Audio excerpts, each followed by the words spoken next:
আসসালামু আলাইকুম রহমতুল্লাহি ওবারাকাত। আজকে আমরা শেয়ার করব কিছু কঠিন উক্তি যা আপনাকে অনুপ্রাণিত করবে এবং নতুন দৃষ্টিভঙ্গি দেবে। আসুন শুরু করি। অবজ্ঞা এবং অবহেলার মাধ্যমে কখনো জীবনে উন্নতি আসবে না।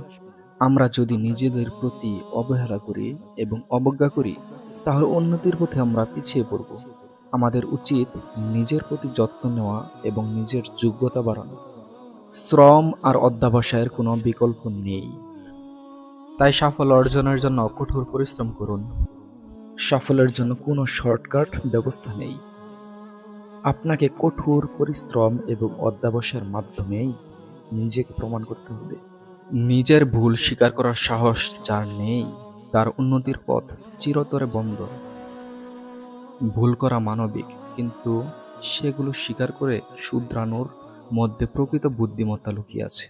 যত কঠিনই হোক না কেন, প্রত্যেক বাধা অতিক্রম করার একটাই পথ, চেষ্টা এবং অধ্যবসায়। সব বাধা পেরিয়ে যেতে হলে আপনার ধৈর্য এবং অধ্যবসায়ের প্রয়োজন। সময় চলে যায়, ফিরে আসেন। তাই এখনই নিজেকে গড়ে তুলতে শুরু করুন।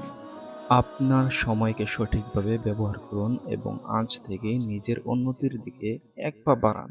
ভিডিওটি ভালো লাগলে লাইক, কমেন্ট এবং সাবস্ক্রাইব করতে অবশ্যই ভুলবেন না। ধন্যবাদ।